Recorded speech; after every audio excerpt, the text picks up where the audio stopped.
So I'm going to talk today about chronic inflammation, and the reason why is that Australian public health is in really bad state.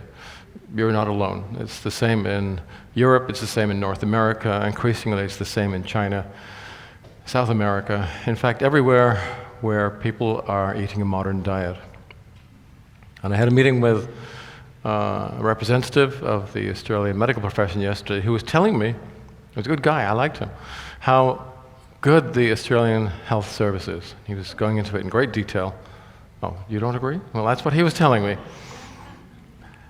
And it is, if you compare it with other national healthcare systems, it's probably in the top half dozen. And I asked him, well, if it's so good, how come you have such a sick population? I went through some of the stats, and you know this. 2/3 of adults are obese, a quarter of children are. 50% of Australians have a chronic degenerative disease or other kind of serious health condition. 1 in 5 Australians has a heart or cardiovascular disease. And 1 in 16, maybe, is reckoned to have diabetes. Actually, I think the real figure is much higher. It's almost certainly closer to 1 in 8. And I don't think your health authorities are measuring it correctly. And he said, well, we're going to get better. And I said, well, I don't think you are, because on current trends and on the trends I see everywhere else, these problems are getting worse. They're not getting better. And that started a whole discussion about what is the healthcare profession trying to do? Is it successful? Is it succeeding even in terms of what it determines to be the main goals? Well, I think the healthcare business is astoundingly successful in terms of some metrics, not so much in others. In terms of making money, it's successful, really successful. In terms of maintaining an adequate level of public health, it's a dismal failure. It's a comprehensive failure. And I think one of the reasons for that is that it's not really looking in the right direction. What the medical profession does is to use a pharmacocentric approach, using drugs mostly. There is room for surgery too. But a lot of it is about drugs, and a lot of those drugs really don't do much more than treat the symptoms of disease. They don't address the underlying root causes of disease, with the exception of the antibiotics. And as you know, we're seeing increasing problems of drug resistance in the antibiotic field. One of the problems with the medical profession and the way in which healthcare is delivered at the moment is that it does not address this core issue of chronic inflammation. And unless you've been living under a rock, something like Ayers or some other similar rock for the last 10 years, then you know that chronic inflammation is important, that it is considered to be deeply implicated in chronic degenerative disease. And for most people, they leave it at that. But we can take this a little further. What we have begun to understand now, not only is chronic inflammation important in causing disease, we have a pretty good understanding now as to what causes chronic inflammation. We've also got to the point where we understand how chronic inflammation causes progressive tissue damage and how that leads in the fullness of time to chronic degenerative disease. But most importantly of all, we have discovered how to interrupt that sequence and how you can take very simple steps. They're very simple, very easy, and above all, very safe to step out of that vicious cycle. And the evidence that we have, some of which goes back to the 19th century, suggests that when you do that, your health prospects become a lot better.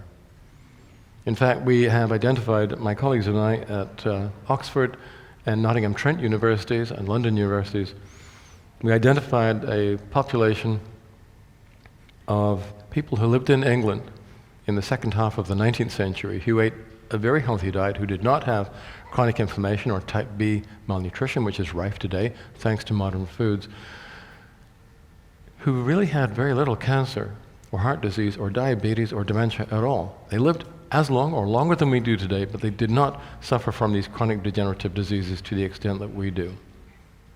Not nearly the extent that we do.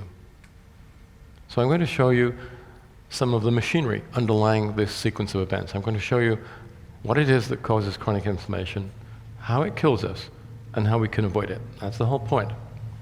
And one of the reasons why we are seeing increasing health problems is we are, as a population, getting heavier. And that's not just true in Australia, but in all the developed world and many of the developing countries also.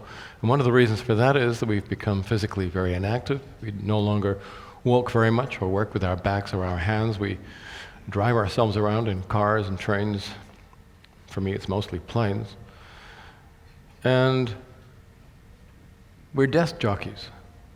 We don't work in iron mills. We don't make things very much anymore. Some people still do, but those are minority occupations. Most of us push paper. We work with data.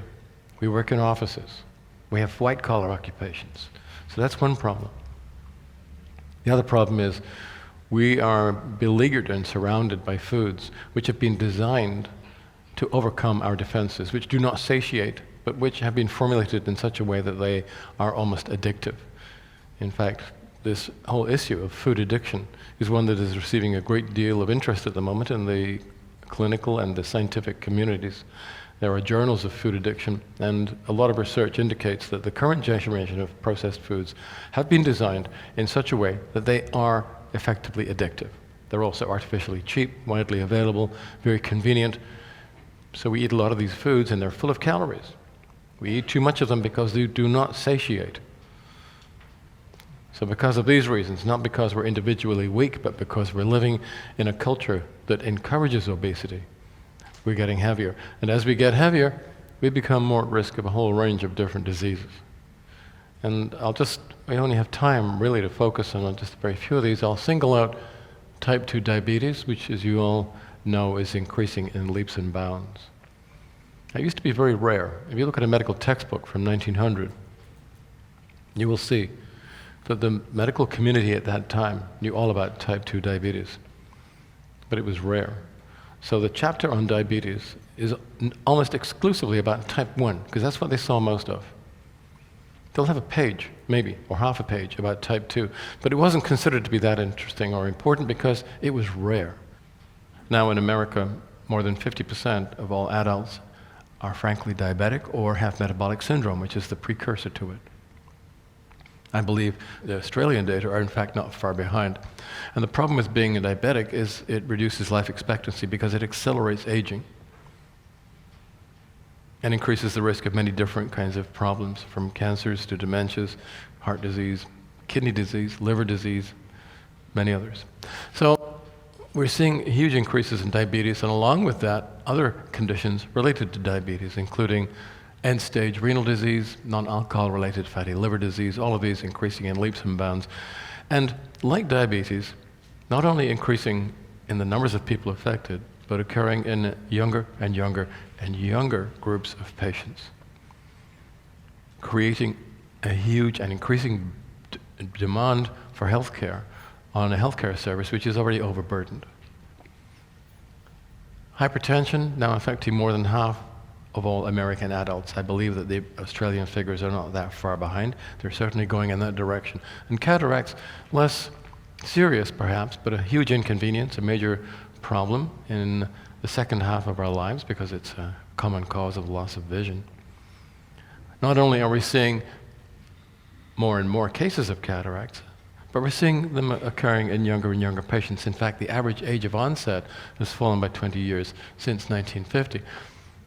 This used to be an old age disease. Now we see it in teenagers. More common, younger and younger patients. This is a picture of a population that is being poisoned. And hold on to that picture because it shows through in a number of other disease categories. So these are diseases involving the central nervous system. Not only are we seeing a huge increase in the numbers of patients who are dementing, we are also seeing this same pattern of the age of onset of disease decreasing. In fact, the average age when dementia starts has fallen 15 years since 1980. And because as the disease progresses, it will eventually kill you, we're seeing huge increases in the numbers of men, 300% increase, women, 500% increase over 75, who are dying from these types of diseases. And we're seeing increases in the over 65s as well. You've heard, I think, the government's claiming to be concerned about the cost of healthcare for people with dementia. This is one of the reasons. But there is another tidal wave coming along because of the numbers of increasing for depression as well. Not only are the numbers of people with depression increasing, but you see the same decrease in latency. So the average age of dementia has fallen by 15 years since 1980. The average age of depression, when it first occurs, has also fallen by almost exactly the same number of years. And that's an even more of a concern, because if you have a history of depressive illness, you are far more at risk of dementia, because depression actually causes brain damage, we now realize. I know that there are some medics here, you know about some of the mechanisms involved, but there are many lay persons here as well, so I won't go into the detailed biochemistry. In the early stages of life, the neurodevelopmental disorders have also increased hugely. So this group of conditions, which are due to the fact that in the developing brain in the last trimester, in the first year postpartum, the nerve tracts, which are supposed to go to specific places, don't succeed in getting there. They don't make the right connections. So the numbers of kids with ADD, ADHD, all of these types of problems also skyrocketing. Diseases of the connective tissues, osteoporosis, osteoarthritis, same trends. We're seeing increasing numbers of people presenting with these conditions. They are coming into the clinics at a younger and younger age. Diseases involving the immune system, asthma, and all the other allergies, and these are also allergies but involving the gut. Surprising the way in which these numbers have increased. So you think it's normal for children when they go to school for 1 in every 4 to have an inhaler. That's pretty much what it is now.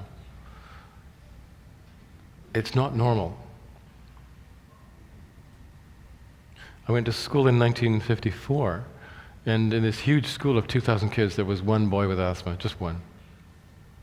That was our normal.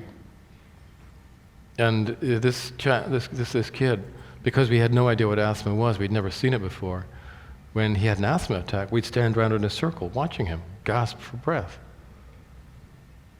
Now, it's everywhere. So normality changes. Humans are not very good at detecting change if it occurs slowly and over periods of years or decades. We're adaptable. And because most doctors are ahistorical, they don't learn history, they don't really know very much about this. They think that what they see today is inevitable, that this is how it is, this is how it has to be. That is a huge and pervasive philosophical error. Things used to be very different. That's just one example, and there are plenty more. Cancers, which we are so concerned about today, you all know someone who's been touched by that. The frequency of cancer has doubled since 1950. And the frequency of one cancer in particular, non-tobacco related lung cancer, has doubled since 2012. This is a very dramatic increase. And it's not because we're getting older. We're not. Life expectancy is falling. And this is another clue. We're seeing that same increase in cancer in young people. And here's a group of young people where bowel cancer, one cancer in particular, has increased 4-fold since 1974. We have created a very sick society. Now, I'm sure that there are many of you who do not yet have these types of diseases, although the statistics tell us that over time, eventually, you will. The point to make here is that all of these diseases grow slowly, very, very slowly. They develop for decades in the body before they get so severe that they emerge with clinical symptoms. So you can lose bone for 30 years before you fracture. You can lose cartilage in your joints for a quarter century before you realize you have arthritis, and so on and so forth. And what we find is, we look at populations of healthy young people, turns out they're not so healthy at all.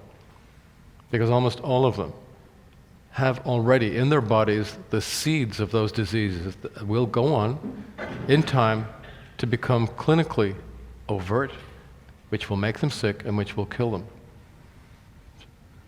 So this is NASH, which is the precursor to the liver disease I was referring to earlier. And when we look at healthy young populations, or they think they're healthy, we find that actually at least 1 in 5 of them already have developing liver disease. It's just not severe enough yet that they're aware of it. Nearly a third of healthy men and women have osteopenia. That is, they're moving gradually towards osteoporosis. They already have this disease that we call osteoporosis, but just in its early stages. And at least a fifth already have coronary artery disease. In fact, that figure is probably wrong. It's more like twice that. And at least a fifth of healthy middle-aged adults are already starting to dement. Not so much that they can't remember their names or where they live, but when we use sensitive tools, we can actually see their mental function is deteriorating. They are moving towards dementia. It's a kind of a gloomy picture when you realize that you all already have chronic degenerative disease, no matter how healthy you feel. But I think that you can flip that around. There's another way of looking at it, and that is that if you know that this is likely to be the case, and if you know what to do about it, you can take preventative action, and you can stop these problems ever coming to the surface. You can stop them from ever becoming clinical or from making you ill. And that is where the science has now arrived. So this is not just me saying all these ridiculous things. There's a lot of clinical scientists who have concluded the same, exactly the same thing. This is the Global Burden of Disease study, and a lot of very good medics and scientists are involved in this. They publish once a year, usually in The Lancet, and almost every year their conclusions are pretty similar. They say that most cases of early, which means preventable death in most cases, are due to your lifestyle and specifically your diet, what you eat. It is your diet that is killing you softly in all of these ways. Why don't we protest more about it? Well, maybe because it's making us more stupid too. Have any of you seen the film Idiocracy by Mike Judge? You seen it? Funny film, isn't it? Turns out it was a documentary. There's a scene at the beginning of this film where they show IQ falling. And actually, it's very close to this graph, which is a real graph. It's a meta-analysis carried out by a guy called Domini and a bunch of his colleagues. They're pretty good at what they do. And what they have measured is, based on all the research that's been done in this area since 1898, when the first test was done, that our IQ has steadily fallen. This is pretty strong data. And since, as you can see here, in 1950, our IQ has fallen by an average of 15 IQ points. We are becoming measurably more stupid. And, you know, every generation thinks that it's a lot smarter than the one that went before. You know that, don't you? And those of you who are parents, you know that.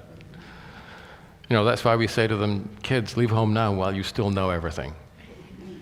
But the opposite is happening. They're actually less intelligent than we are or used to be. And the worrying thing here is I don't think the next generation of kids are going to be any better. That graph is going nowhere but down. And in fact, since this paper was printed, there's been some more data, and the preliminary analysis suggests we've lost another couple of IQ points. So we are kind of de-evolving. Intelligence got us this far, but I think the future scenario looks altogether different. Does it even matter? Because we're losing our ability to reproduce. Another meta-analysis, huge number of studies wrapped up into this, and since 1970, viable sperm counts have fallen by almost 2/3 all over the world. And on current trends, I mean, we're seeing huge numbers of people with subclinical fertility or infertility, male and female. On current trends, we're going to see population collapse within about 20, 25 years. And it won't be planned or pretty. It's likely to be extremely problematic, let me just say that. And I don't see one politician, either here or in North America or in Europe, that's got the backbone and the brain to take these problems on board and to do anything about them. Most of your politicians and mine are just whores for the lobby groups anyway. They don't represent us. If only they did. Because if they did, we could actually do something about these problems, because we actually know where they come from now. We know what to do about them.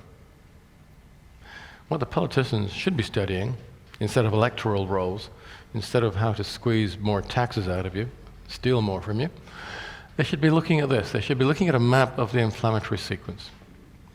This is a hugely simplified version of the reality, and you don't really need to know very much about this, although it fascinates geeks like me and my students and my colleagues. I'm going to concentrate only on the inflammasome. So forget about what happens inside the cell, look at what happens outside the cell and in the extracellular space, in the spaces between cells. Well, first of all, I got to tell you, you need to have some inflammation. Got to have the right amount, not too little, not too much. You got to be in that Goldilocks zone. It's like, let's say it's a winter day here in Perth. You guys don't know what winter is. I used to live above the Arctic Circle. Where I came from, winter was minus 35, sometimes minus 40. Now that's cold. What you have is not really cold. And I see you walking around in puffer jackets and ski jackets. I don't know what they think you're doing. Anyway, so let's say you set a fire in the hearth of your living room. You just want enough to heat the room and make it comfortable. You don't want to burn the house down, right? So it's checks and balances. You need to be in the right zone. So it is with inflammation. You need to be able to start the inflammatory sequence, because that's how you defend yourself against pathogens or heal after tissue injury, but you don't want too much. So it turns out there's a brake and an accelerator. When you need to have some inflammation, this is the accelerator, omega-6 fatty acid, arachidonic acid, that gets the thing going. When you've had enough inflammation, the omega-3 fatty acids, EPA and DHA, produce mediators which stop the inflammation. A healthy diet has got those in the right ratio. You can be immunocompetent, and you can be in a situation where you don't cause tissue destruction. We were designed to function well within a relatively broad range. But the problem is that this ratio is way out of whack now because of the food industry. So we have far too much omega-6, not enough of these omega-3s. So your foot is always on the gas pedal, on the accelerator. You're always driving that inflammatory sequence. We have too much of it. Instead of being acute and helpful, it's chronic, and it becomes very destructive. So this is what happens. The inflammasome, which is where the thing from the cell goes out into the extracellular space, you can divide it into two compartments. An upper one, and in a minute I'll show you the lower one. And it's in the upper one, the 6:3 ratio is really important, the accelerator and the brake. Now, under normal condition that works pretty well, but we now have a very high 6:3 ratio, and when we have a very high 6:3 ratio, the cell releases these little particles into the extracellular space. They're called exosomes, and that releases enzymes called matrix metalloproteases. That's the second phase, and now is when the tissue destruction starts.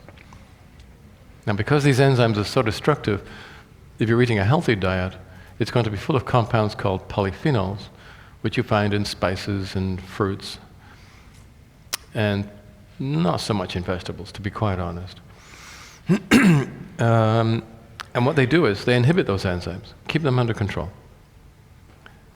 But the modern diet has taken away all of those safety factors. The modern diet has given us a very, very high 6:3 ratio. It's about 15:1 instead of being 2:1, which means that the top chamber of the inflammasome is overheating, and then the processed food diet, the modern diet, takes these things away too. So the second stage of the inflammasome is also overheating, and now your cells are pouring these matrix metalloprotease enzymes into the space between your cells. Now these are very important enzymes. We use them for certain things.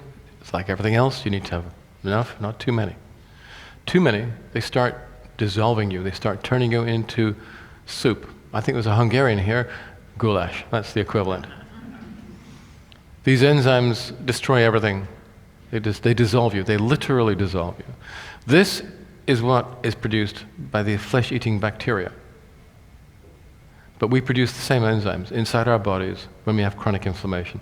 So instead of dissolving and creating huge ulcers and destroying tissues, which happens in a short term with flesh-eating microbes, if you're releasing smaller amounts of those enzymes over years, over decades into your tissues, that is what causes the progressive loss of healthy bone or cartilage or arterial lining. That is what contributes to the increasing death of neurons inside your skull as you move towards dementia. You do not want to have chronic inflammation. It's not a good idea. Because those extracellular proteins, those matrix metalloprotease enzymes, dissolve the extracellular matrix, which is this three-dimensional mesh of fibers that holds all your cells together. So there's collagen is one, that's a familiar one. There's many different kinds of collagen, but there's many other fibers as well. And this system is actually now considered to be an organ in its own right. It's a physiological system. Different types of fibers, different ratios in different parts of the bodies. It underpins the skin, for example. And the amount and health of the matrix determines the skin's thickness, its tensile strength, its elasticity, its ability to hold moisture, its hydration. When you lose the matrix, that's why the skin gets thinner, fragile, less elastic, less hydrated. That's what you call aging of the skin. It's entirely reversible, if you know how to do it. So this is the matrix that those enzymes dissolve. And if that matrix is being gradually destroyed over the years, then whatever tissue it is in will disintegrate and slowly die. And this is what the bulk of the aging process is, as we experience it today. And this is one of the core factors that drives chronic degenerative disease. Here's a little bit of information showing you how our ratio of 6s and 3s and polyphenols has changed. So for all the evidence that we have indicates that our 6-to-3 ratios have remained at about 2-to-1 for as long as we have records for, until in about 1900 that starts to change. 3s drop off the map because seafoods become less expensive, and just to give you a clue as to how much more expensive they've become, in the 1900s, oysters are given away for free in the coffee houses and ale bars. They're so plentiful. Where the bars now have bowls of peanuts on the bar, they used to have trays of oysters. They were given away for free. They were so cheap. That's changed a little. And the other good source of omega-3s, wild organic salmon, was so poor, so cheap, that again, it was like the food of the poor. No anymore. Not anymore. Not anymore. And omega-6s have taken up because the food industry around about 1900 discovered a technology they could use to stabilize plant oils, give them a longer shelf life, and then they started pouring them into the food chain. So that really takes off. It's now 15-to-1 in Europe, 25-to-1 in North America. Polyphenol intake has fallen as well, dramatically. Partly because the foods we eat less of them. The foods themselves have changed. Their polyphenol content has been reduced. And partly because we eat a lot of processed foods rather than simple produce. So in an apple like this, or like this one for that matter, the polyphenols are in the skin to protect the fruit, and in the core to protect the DNA, which is why it's a good idea to eat fresh fruit. But if you eat a processed form of that apple, let's say you are ill-advised enough to consume a Mac apple pie. Not so good. What does industry do? They take off the peel, take out the core. All that is left is the pulp, which is cellulose and pectin, water and sugar. Then they add more sugar, and then they put preservatives in it, and they turn it into something that is no longer healthy at all. At all. So our levels of polyphenols in our diet have fallen dramatically, and this is the clue as to why we have so much more chronic degenerative disease, and these are the companies that bring it to you, because they have flooded the market with processed foods. Even although many of them, the smarter ones, and there are one or two smart politicians, know that these foods are actually not very good for you, and they prefer to eat altogether higher off the hog. These are processed foods for the poor, processed foods for the unrepresented, processed foods made artificially cheap because the lobby groups tell their politicians, we'd like some subsidies, please. And they're universally available. And for people who are cash poor or time poor, a lot of these foods are easy options. And they're difficult to resist because they're made to be addictive. The food industry is very good at doing that now. Now, none of these foods are acutely toxic. You could buy, for example, let's see if I can find an Australian product there somewhere. Do you have bonkers? That sounds Australian. You don't have those. Okay, let me see. Do you have wishbones? You poor, deprived people. Do you have nuts? All right. We've found common ground. You could leave this little discussion and on the way home buy yourself one of those nuts bars and go home tonight and eat it. And the odds are you'll wake up in the morning. It's not toxic in the acute sense. But if you eat large amounts of these foods for long periods of time, they will kill you. And I've got evidence for that, which I'll go through in a minute. They will make you ill before your time. They will kill you. They'll give you chronic degenerative disease because they cause chronic inflammation. Because, firstly, the 6-3 ratio is all wrong. Full of omega-6s, 3s have gone, so that's one anti-inflammatory nutrient gone. Polyphenols gone. 2 anti-inflammatory nutrients have gone. This is a third anti-inflammatory nutrient which prevents inflammation in the gut. That's gone. And then these have gone too, which means you have more chronic lingering infections, more chronic inflammation.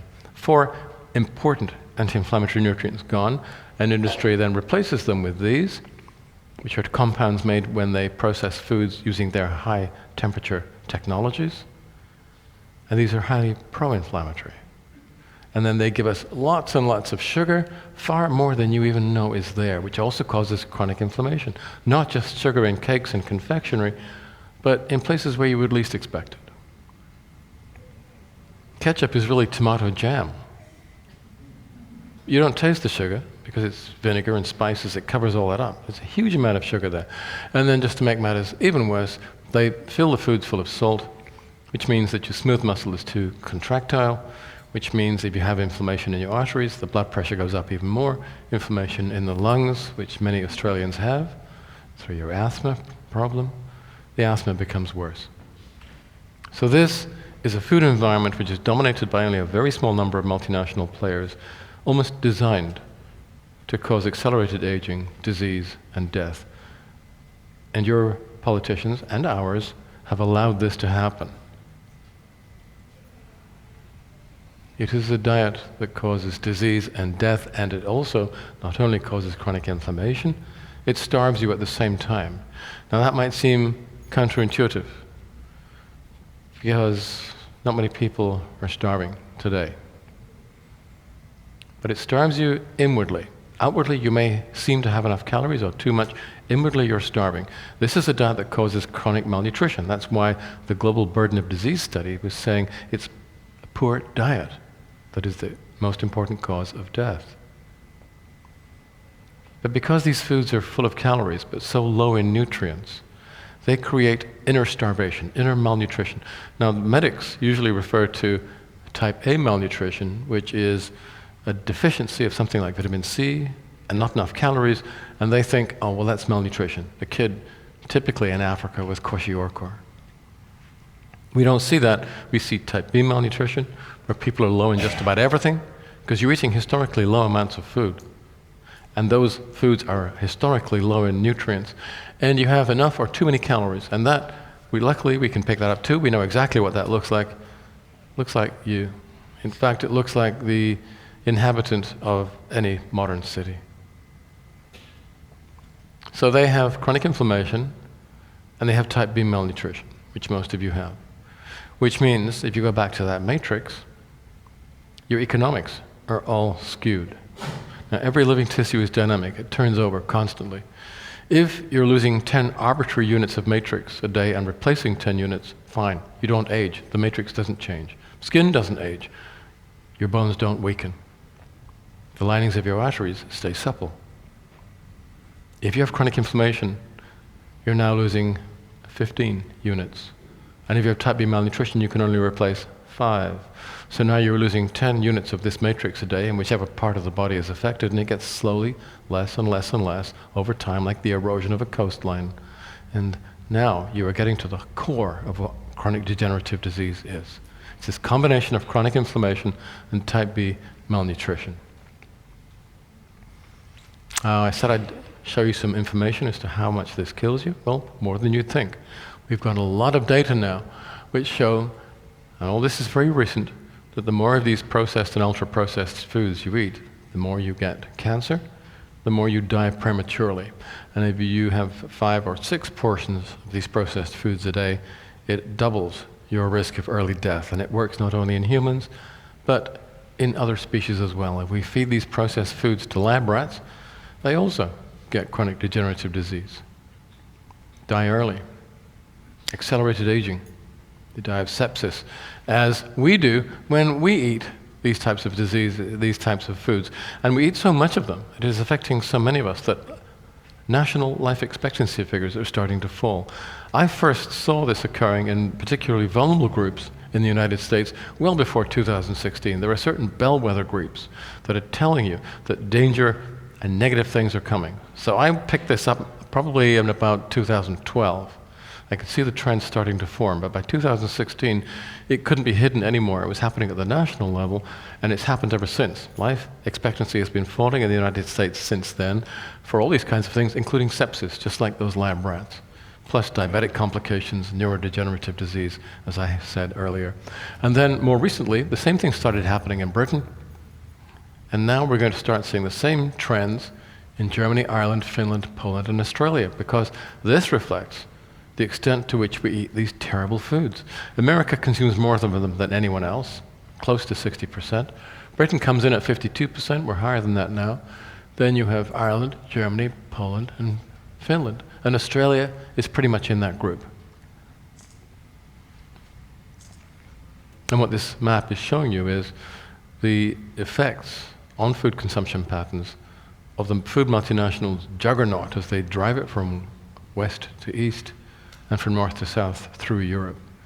And they have almost effectively obliterated the Mediterranean diet now. That will be almost gone altogether within the next few years. And there is some data from Germany, more or less, confirming that point. I won't go into that. So what do you do to look after yourselves, reduce your disease risk? You know about the Mediterranean diet, really good for you. More healthy option than anything the medical profession can give you. But we now know something even better. This is the Marquis Townsend, known to his contemporaries as Turnip Townsend, because he introduced a scheme of crop rotation involving turnips into Britain from Holland. His land was in Norfolk, which is the part of England that is closest to Holland. And laborers came over, and they were the people who actually talked about this innovation. He took the credit, but he and others like him introduced the agricultural revolution, which hugely increased agricultural productivity in Britain by almost tenfold. And round about this time, you have the Industrial Revolution, the development of the railways. So this huge agricultural cornucopia is being brought into the cities, which is where people live and where they work. And they work with their hands and with their backs. It's a lot of physical activity. It's all blue collar. And this has all been analyzed. We know this society very well. It documented itself. So we know how hard they worked, how long, how much they walked, what they did in their off time, which also involved physical activity. Their leisure hours were not spent watching the latest American soap. No television, no computer games, nothing like that. All of their leisure activities, most of them, involved physical activity as well. When you add it all up, it's about 60 to 75 hours of physical activity a week. And that meant they ate enormous amounts of calories. Women over 3,000, men up to 7,000 calories a day.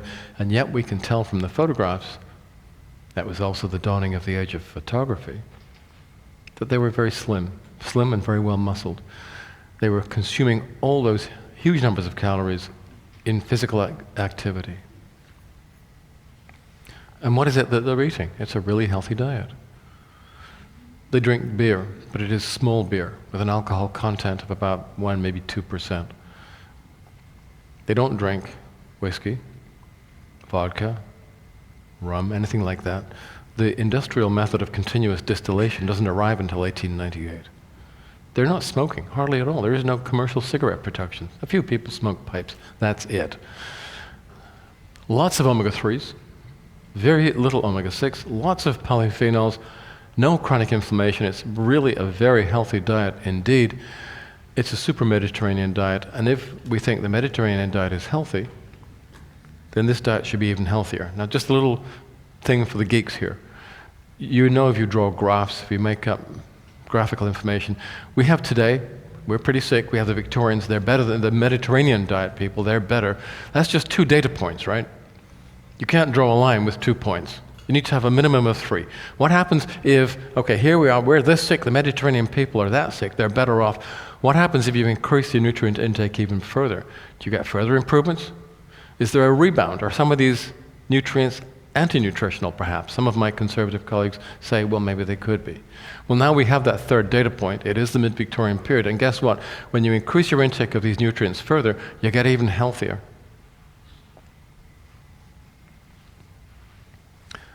So we do life comparisons. We look at life expectancy, which is a crude indicator of health. And if you do your comparisons, you see women have gained about 3 years since the 19th century, which is everything to do with family planning and improved gynecology and obstetrics. But men have lost 3 years. And we have gone backwards. We have lost 3 years despite modern medicine, surgery, diagnostics, despite the proliferation of medical facilities that cover our land like a cancer. They have done nothing to improve public health. They have done nothing to improve our individual health. The Victorians didn't die in the way that we do. We die very slowly and very expensively, and we are a burden to ourselves and to our carers. The Victorians remain completely healthy until the end and then die very quickly, very often in large numbers in epidemics, which is actually a lot cheaper. Yeah, this is the cold science of mediconomics.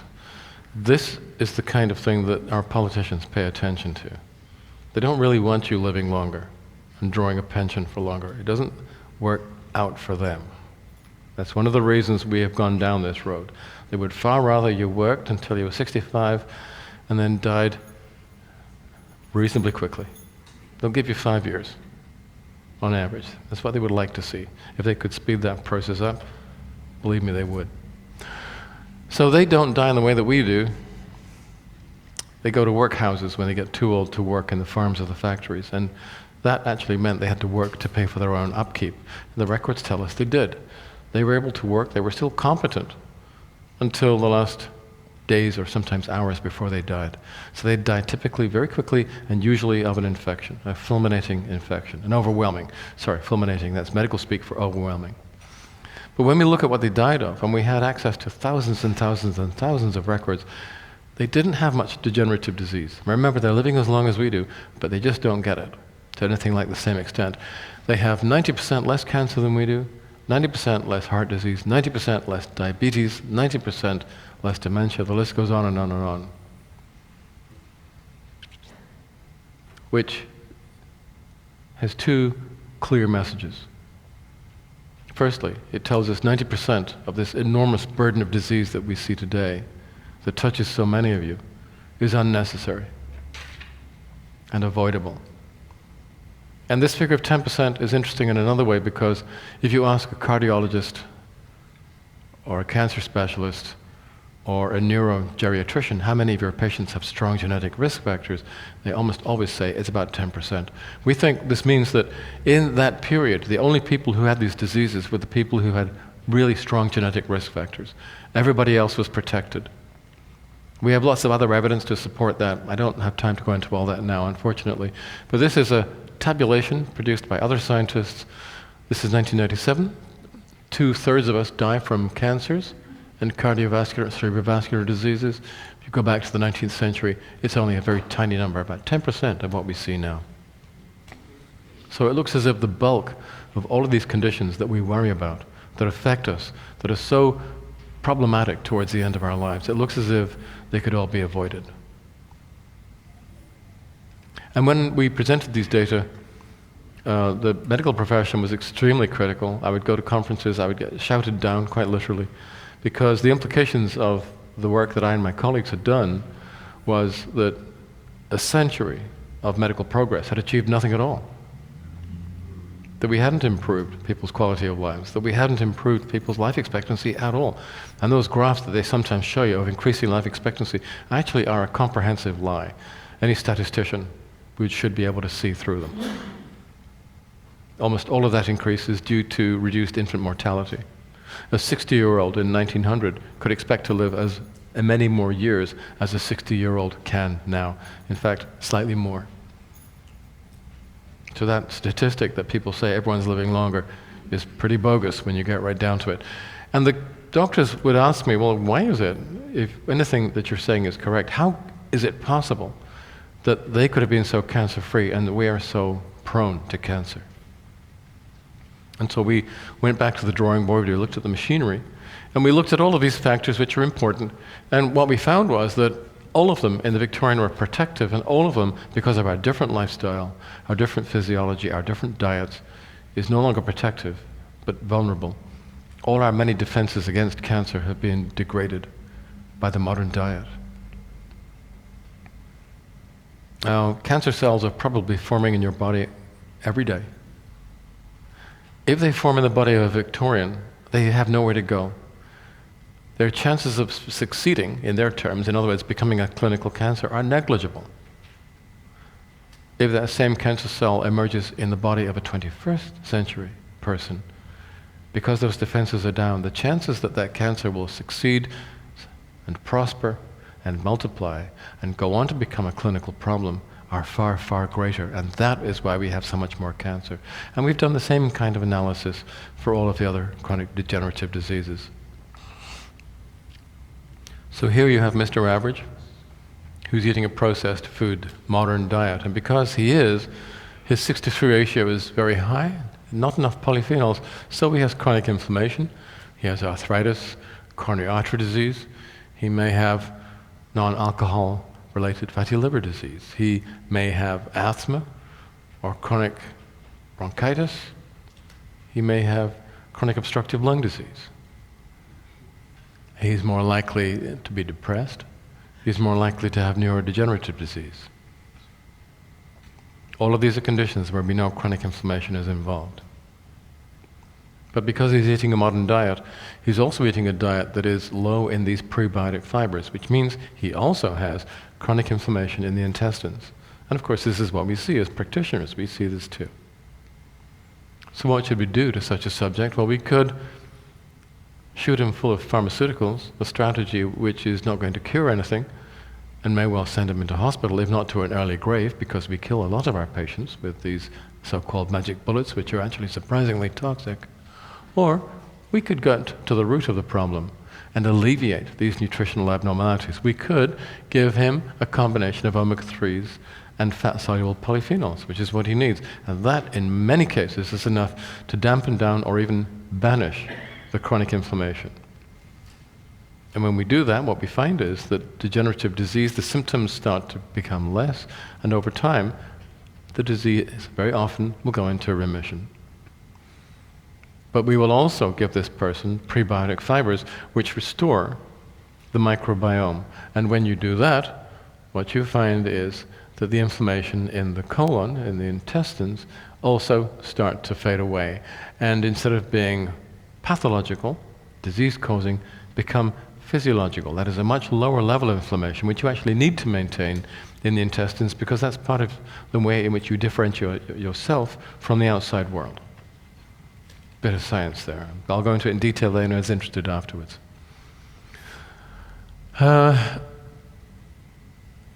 prebiotics, I haven't really talked about them, and I think I probably have to explain them. You've heard of dysbiosis. What is it? Well, our guts are full of gram-positive and gram-negative bacteria.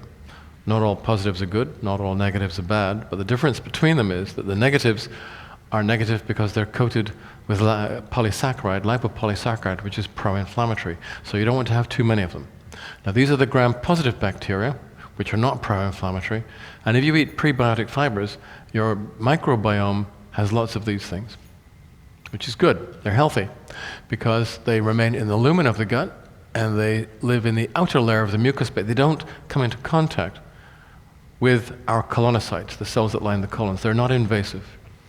And these bacteria are actually producing a metabolite called butyrate, which is anti-inflammatory. So this is a very healthy anti-inflammatory configuration. This is a healthy microbiome.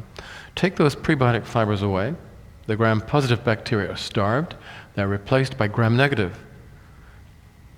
Now the butyrate, the anti-inflammatory, is gone. Now the gut is filling up with lipopolysaccharide, which is pro-inflammatory. And so now the conversation between the microbiome and your own cells is no longer healthy, it is destructive. Because these gram-negative microbes destroy the mucosal barrier, come into direct contact with the colonocytes.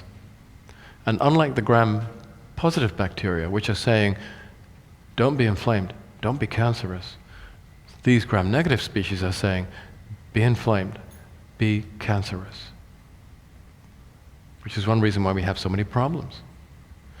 Simplest thing to do is to put prebiotic fibers back into the diet where they always used to be, restore the microbiome, bring it back to gram-positive, go from pro-inflammatory back to anti-inflammatory. And you can do it with fibers like this. It's a carbohydrate, but not one that you can digest. It passes intact through the small intestine. It doesn't get broken down to blood sugar. It goes into the colon, becomes food for the microbes. They break it down into short-chain fatty acids, including butyrate, which is a very, very good thing. So this is a very short-chain fiber, and the microbes eat it from one end all the way to the other. And because it's such a short molecule, 1 gram of phos will contain a lot of ends, a lot of short fibers. So the fermentation, which is how the microbes consume it, is very rapid. So we have to add it to longer fibers, including inulin, which is the same but longer. This is 1,3,1,4-beta-glucans from oats, longer, even slower. The resistant starch or resistant dextrins, larger molecules, even slower. And you need to have fast, medium, slow, and very slow fibers because in the gut, everything moves. So this blend passes through the small intestine and then gets into the large intestine, and it's fast fibers start the fermentation. They start the shift from gram-negative to gram-positive. And then the next fibers take over, the inulin, and then the 1,3,1,4-beta-glucans, and then the resistant starch. It's a timed release system, like a relay race. And in this way, we change the microbiome throughout the entire large intestine. And when you do that, the inflammation goes away. And WHO says you should all be eating more fiber. And if you eat enough, it'll reduce the risk of premature death by 30%. Here's the breakdown. And they say you should eat 30 fibers. That's about adequate, but if you eat more, there's more protection. Problem is, our average intake is 15 grams of fiber, not nearly enough.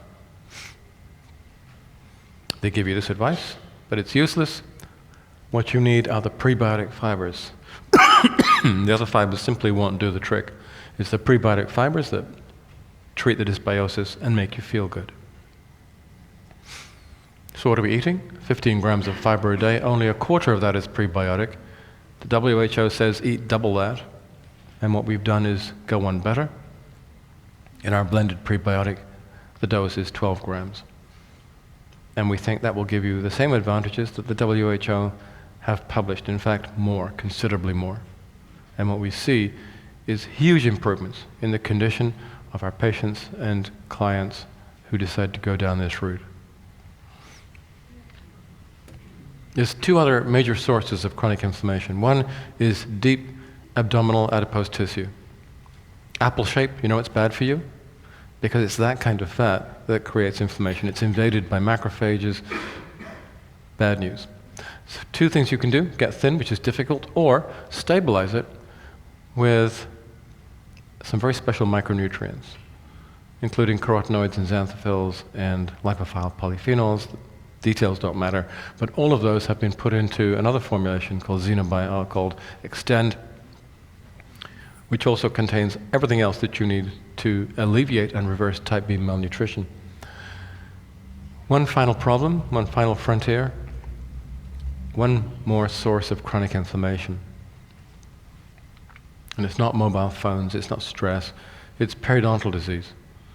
Brush your teeth, spit into the sink, spot of blood, you have periodontal disease, you have chronic inflammation in the mouth, you have dysbiosis in the mouth, you're looking worried. Come and talk to me afterwards.